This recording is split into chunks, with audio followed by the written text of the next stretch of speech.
Pues así agachita callando, ya son las 8:30, 7:30 en Canarias, así que es el momento de comenzar con nuestra tertulia. Doña Pilar Rodríguez Los Santos, ¿qué tal está usted? Muy buenos días, don Luis, pues muy contenta y muy feliz de estar aquí. ¿Y usted, don Antonio Omuloni? Muy buenos días, encantado de estar aquí. Bueno, ¿y está usted bien? Estoy perfectamente. Nos Muy encantan bien, los muy agostos bien. aquí en Radio Libertad. Sí, Agosto es el mejor mes para trabajar El mejor, en la indudablemente. radio y para estar en Madrid. y para estar en Madrid. O sea, no hay tráfico, puedes ir a todos sitios. Bueno, menos a la verbena de la Paloma, madre mía, estuve el otro día, qué mogollón. Ahí sí hay qué, gente. qué agobio, Claro, todos qué los que angustia. quedan en Madrid se van ahí. Sí, jolín. Lo siento, no estoy hecho yo para las verbenas que le vamos a hacer. Supongo que ya estoy viejuno. En fin, Se le nota, se le nota. se me nota, ¿verdad? Gracias. Se le nota. Gracias. Se le nota mucho. No son horas. Bueno, el juez cita a los patrocinadores de la Cátedra de Begoña. Interesante movimiento. ¿Qué nos van a contar? ¿La Caixa o Reale? ¿Quién llamó a estas empresas del IBEX para que patrocinaran la cátedra de la señora? Pues es que el problema es que da igual que no llamara a Pedro Sánchez, que evidentemente no llamó Pedro Sánchez, es que Begoña Gómez, como esposa del presidente del gobierno, no puede abstraerse de su condición de esposa del presidente del gobierno para ninguna de las acciones que haga. Por lo tanto, con independencia de que no haya sido ningún cargo oficial de Moncloa, el mero hecho de que la esposa del presidente, insisto, llame ella o a través de su asistente que pagamos todos, este neutro no binario, no desconozco cuál es el género atribuido de la persona a la que pagamos con nuestros impuestos para que sirva Begoña Gómez, pero bueno, que esta persona haya llamado o no, en cualquier caso es un favor que se le hace a la mujer del presidente. Por lo tanto, es que el tráfico de influencias es obvio y evidente, porque la Caixa no mete dinero en una cátedra random sobre... Es que ni siquiera sé de lo que es la cátedra. O sea, ha pasado tantísimo tiempo. Transformación resiliente, competitiva Pues y seguro, sostenible. feminista y algo de esto, seguro. ¿Ves? Es que, o sea, es todo tan grave, o sea, y tenemos todos tan claro que la cátedra es una pantomima que ni siquiera nos hemos molestado en aprendernos de qué es lo que enseña esta señora. Pero bueno, que la Caixa no Eso, mete ¿sabe dinero. usted con qué me pasa? Con los ministros de Sánchez, ya ni me sé los nombres. Pero, Es que es ¿verdad? difícil, Pero, ¿verdad? son muchos.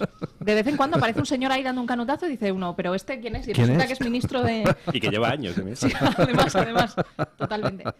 Pues esto que evidentemente el tráfico de influencias existe porque la Caixa no mete dinero en una cátedra aleatoria o en una cátedra que le interesa mucho, sino mete dinero en un sitio que es el de la mujer del presidente del gobierno, a la que obviamente hay que tener contenta, porque el presidente del gobierno pues es el que decide el designio tanto de la Caixa como del resto de patrocinadores, entonces es que es imposible abstraerse de eso, ¿no?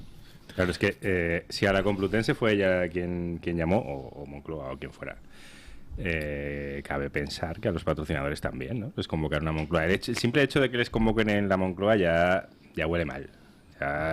Si esta señora, como dice Sánchez, tiene una carrera profesional intachable y un trabajo de toda la vida que siempre ha hecho, ¿por qué los convoca en la Moncloa? Podría convocarlos en la oficina en la que trabaja, si es que trabajas en alguna oficina, o en un lugar en el que acostumbre a convocar a sus contrapartes. Como no es el caso, nunca ha sido el caso, pues los convoca donde impresiona más, y al final es otra muestra de que es la condición de esposa del presidente del gobierno y de residente en la Moncloa la que utiliza Begoña Gómez, ha utilizado para hacer negocios con instituciones públicas como la Complutense o con empresas privadas que nunca hubiese podido hacer de otra manera. Si Pedro Sánchez fuese cualquier otro trabajador como nosotros, pues Begoña Gómez no podría levantar el teléfono y llevar al rector de la Complutense a su casa para que le diese una cátedra, para que moviese todos los hilos y buscase patrocinadores para tener una cátedra. Eso no es opinable, ahí no hay ningún tipo de opinión.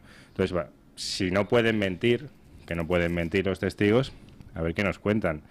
La situación es difícil para ellos, desde luego. De todas formas, perdón, sí. don Luis, hay un matiz que has dicho ahora que es esencial y que, de hecho, creo que lo has racionalizado muy bien.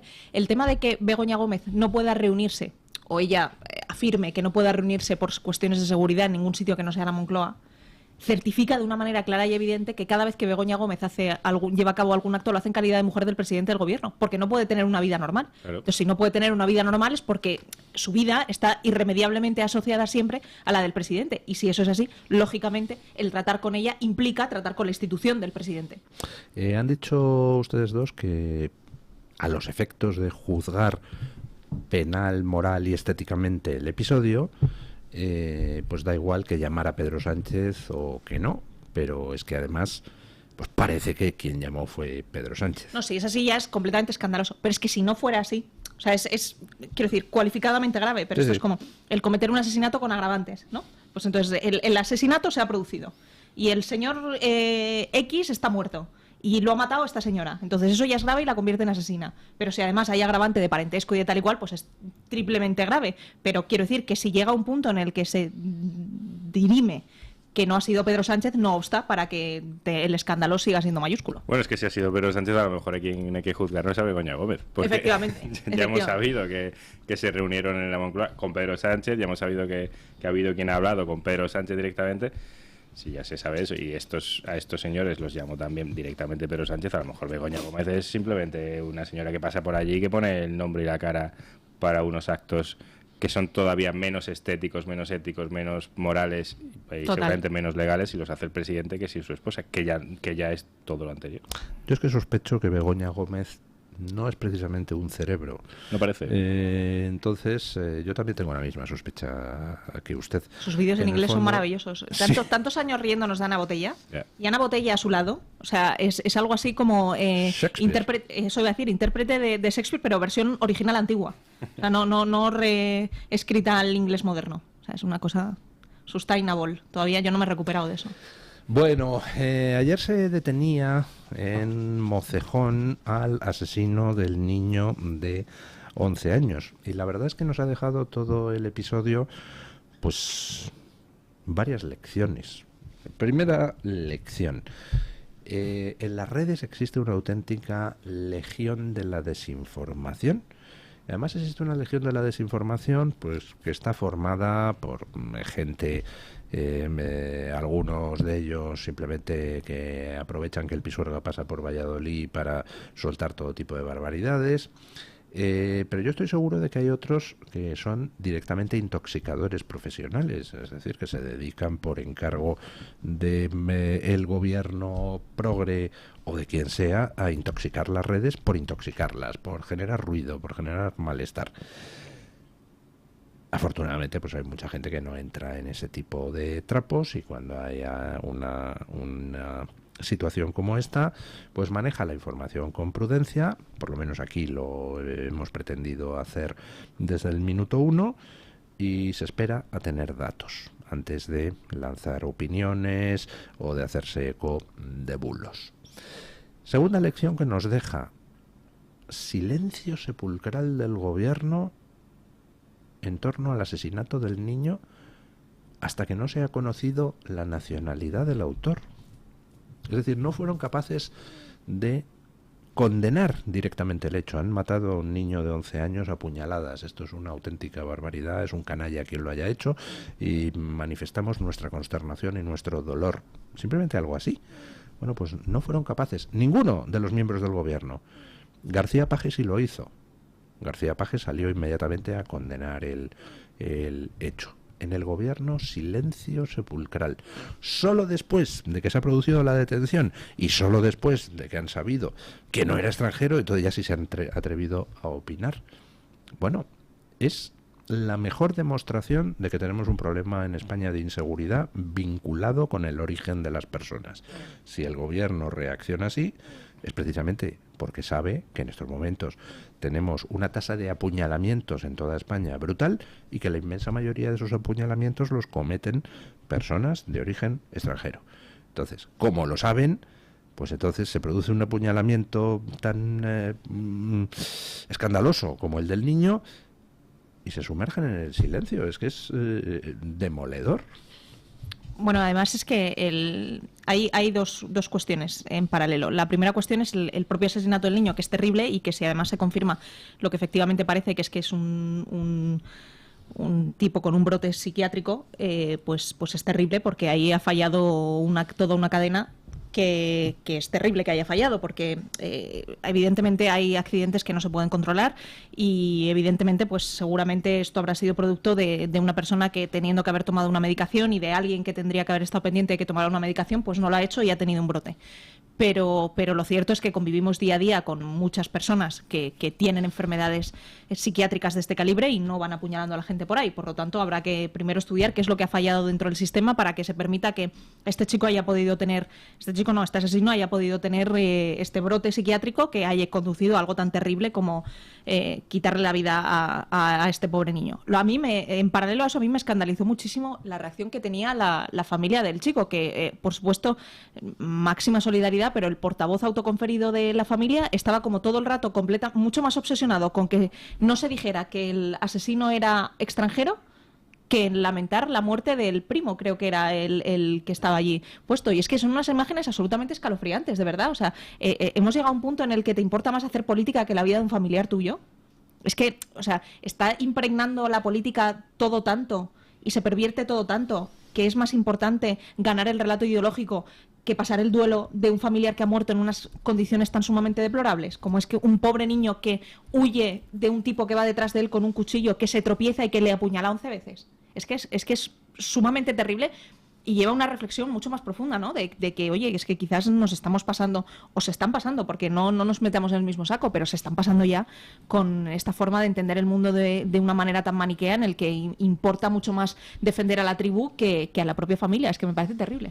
Bueno, esta coalición de burócratas, de políticos, empresarios y medios de comunicación que actúa contra la gente corriente considera que todo es política y al final va calando de alguna manera que todo es política. Es difícil juzgar las declaraciones de un familiar del niño que no sé en qué estado estaría cuando las hizo, no sé cómo hubiese actuado yo, la verdad, pero sí realmente se siente, sobre todo con declaraciones de todo el pueblo, de cualquier... Ayer nos contaban que estaban convencidos de que no había sido nadie de fuera del pueblo, porque para entrar en el recinto deportivo un domingo, un día festivo, estaba cerrado y había que conocer una apertura en la valla por donde entraban los niños, que eso suponían que era alguien del pueblo, y cómo repetían que la convivencia en el pueblo era excelente, cuando realmente, aparte del crimen y del pobre niño y de la pobre familia, en el pueblo el Estado ha metido por la fuerza a 50 menas,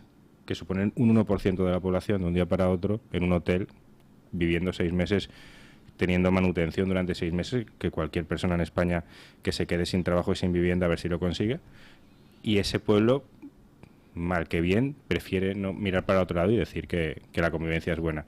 Pero con independencia de lo que ha ocurrido, tenemos un problema, como decía usted, don Luis, tenemos un problema gravísimo y cuando ocurren estos hechos, pues muchos somos los que pensamos que lo normal es que sea un extranjero, porque lo normal estadísticamente es que sea un extranjero. Hemos importado personas, hemos importado sus costumbres y hay que respetarlas, y hemos importado nuevos crímenes que ocurren que antes no ocurrían.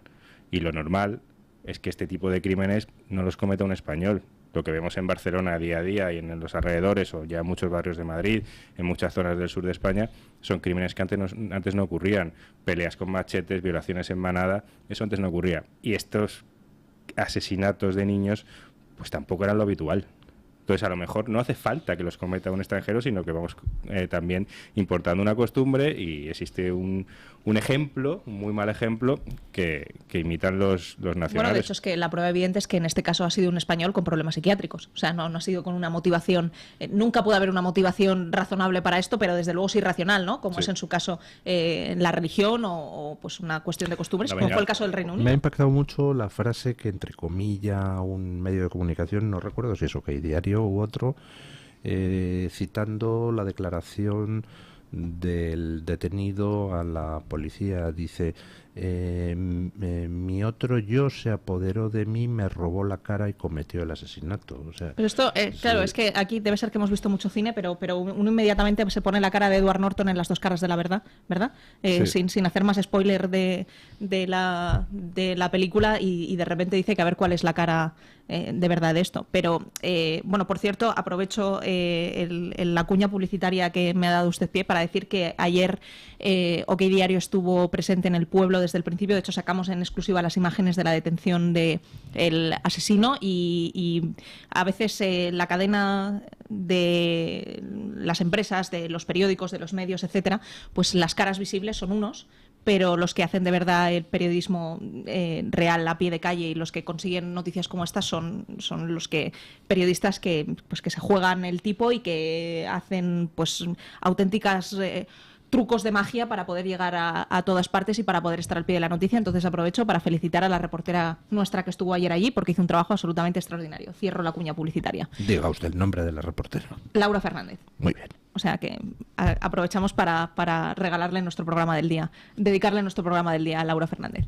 Pero bueno, más allá de esta cuestión, que es verdad que hay un brote psiquiátrico y esto, desgraciadamente, es terrible llamarlo así, pero es que es casi un accidente que haya ocurrido en el caso en el que de verdad haya sido un brote psiquiátrico de un tipo que no se tomó la medicación y con que quien tenía que visar que se estaba tomando la medicación, pues no estuvo atento o se le escapó o cualquier cosa. Si es que no, tampoco suficiente tortura tendrá también la familia del asesino si por qué haya ocurrido esto. Pero en cualquier caso, el planteamiento es un poco lo que decíamos antes, que es por qué nos lleva a pensar de una manera obvia, y también al gobierno, porque si no lo hubiera condenado desde el principio. Y a los medios que dijeron que era español en cuanto pudieron. Efectivamente, ¿por qué nos lleva a reflexionar sobre qué es extranjero? Y además no un extranjero cualquiera, porque claro, aquí se dice en plan de, no, esto es racismo en general. No, esto no es racismo en general. No, pero además que no es racismo en general, si es que no estábamos pensando que el atacante era colombiano. No. Nadie estaba pensando que el atacante era colombiano ni que era ucraniano, que es el argumento este que se utiliza ahora, es que hay muchos refugiados ucranianos.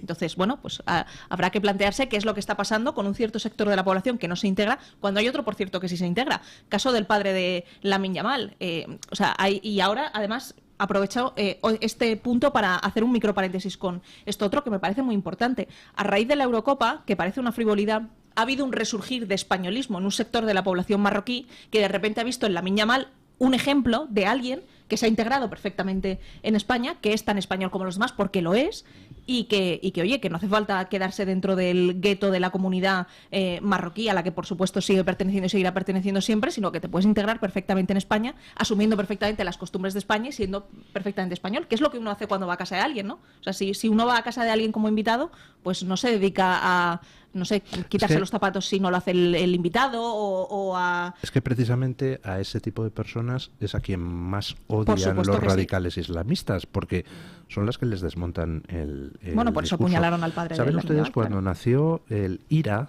en Irlanda hacia 1921, los primeros atentados no los dirigieron contra la policía inglesa, no lo dirigieron contra los militares ingleses. Los primeros atentados del IRA fueron sistemáticamente contra los irlandeses que colaboraban con los ingleses. Sí, que había que cortar.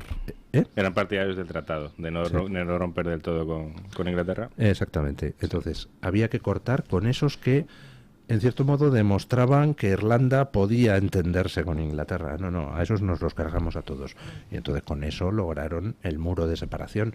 Un islamista en España, lógicamente, a quien más odia y a quien más tendrá que neutralizar es al marroquí o al argelino, que viven aquí perfectamente integrados y que demuestran que la vida puede no ser islamista aunque seas musulmán, ¿no? De estos hay muchísimos que a veces se hace la generalización y no merece la pena hacerla. O sea, al contrario, perdón, merece la pena no hacerla en Ceuta y en Melilla. En Ceuta y en Melilla, que hay un volumen de población musulmana extremo, pero extremo del nivel de, con cualquiera que trate ahí, le podrá confirmar que en colegios públicos hay clases completas en las que hay un solo niño cristiano versus 29 musulmanes. O sea, volumen extraordinario. Y de entre todos ellos, pues hay algunos que tienen intenciones no demasiado buenas, pero hay otros que viven perfectamente integrados y que en el que su religión, igual que pasa con nosotros, no determina el resto de su vida. Entonces, que bueno, pues que evidentemente no hay que hacer el juego de generalización de que todos los musulmanes son malos, porque es mentira, no es verdad. No todos los musulmanes son malos, ni todos los musulmanes vienen aquí a matar a nadie, ni a violar a nadie, ni nada de eso. Eso es completamente falso, pero es verdad que habrá que entender por qué existe esta generalización y por qué la estadística lleva a que efectivamente exista esto, que por cierto está llevando a que el Reino Unido esté al borde de la guerra civil. Bueno, están empezando a tener un problema de saturación en las cárceles. Es que ha detenido el gobierno laborista a cerca de 500 personas. Es una auténtica barbaridad. Y no hablamos de islamistas radicales, hablamos de tuiteros normales. Sí. O sea, lo que hay en las cárceles es gente que simplemente ha dicho o ha intentado decir basta a un proceso de integración, no de integración, sino de llegada, de intromisión en la vida normal de las comunidades británicas de extranjeros, que ya muchos son nietos de inmigrantes, son, como diría Ayuso, son tan españoles como Abascal, pues son tan británicos como el rey Carlos. Y ese es el problema. A veces hablamos de la inmigración ilegal o incluso de la inmigración y tenemos un verdadero problema con lo que no se quiere asimilar, incluso habiendo nacido en España. Lamine Yamal es español, nació en España y en la Eurocopa, cuando acabó el partido, le pusieron el micrófono delante y dijo que estaba deseando volver a España con su familia, con sus amigos. Que no a Cataluña. Que no dijo a Cataluña, dijo a España, sí. De hecho, no parece que sepa mucho catalán. Y eso no es ningún problema, está en español, pero es que como Lamine Yamal, en toda Europa hay muchos chicos que son nietos de inmigrantes que no quieren saber nada del país en el que viven, en el que han nacido y que se lo ha dado todo a ellos y a sus padres y a sus abuelos. Ojo, hay también lo contrario, y en Francia se está experimentando, franceses de origen inmigrante, pero ya franceses de segunda generación, más radicalizados y más antifranceses que muchísimos otros recién llegados. Claro. Y de hecho, Sí, me eso me contaba refiero. una vez un amigo turco, pues algo que me dejó bastante sorprendido. Él vivía en Utrecht y trabajaba en Rotterdam. Y le pillaba muy lejos el trabajo, tenía que ir en coche, Entonces, al preguntarle, ¿pero por qué no te vas a vivir a Rotterdam? Pues que era turco, recién llegado, hacía poco tiempo a Holanda, dice, pues no me voy a vivir a Rotterdam porque está llena de turcos. Y digo, "Coño, ¿y eso?" Y dice, pues mira, yo vengo huyendo de el creciente ambiente de islamización en Turquía.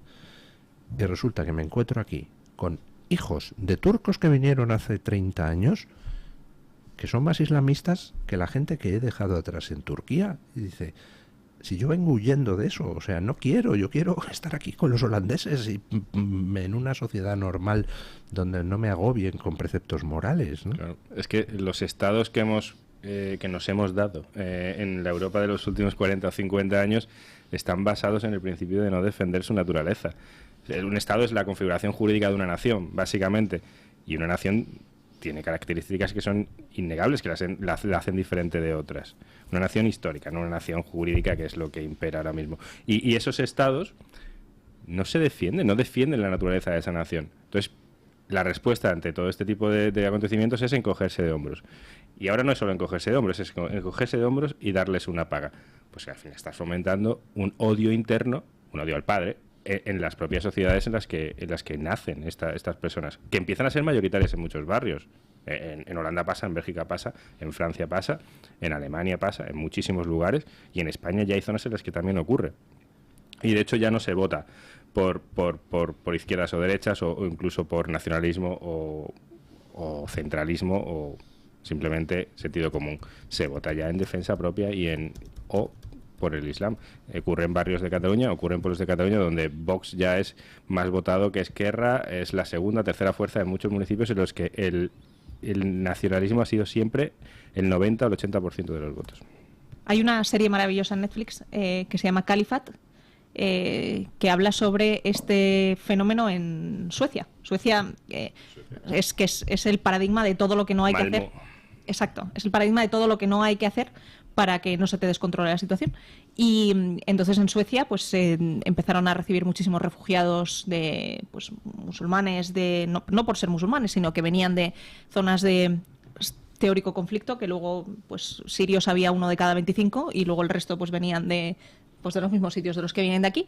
Y entonces cuenta cómo precisamente esos que vienen desde fuera acaban ejerciendo una labor de radicalización sobre otros que llevan muchas generaciones viviendo allí, que vivían perfectamente integrados, que eran perfectamente suecos y tal, y de repente les meten unas ideas en la cabeza en la que les cuentan que ellos pues viven en zonas marginadas y están marginados, que simplemente lo están porque venían de un estrato social, pues como miles de suecos están en una situación no bullante económicamente, y que la culpa era porque pues Suecia ejercía una labor de islamofobia. Los victimizan. Exactamente, los victimizan, perfecto.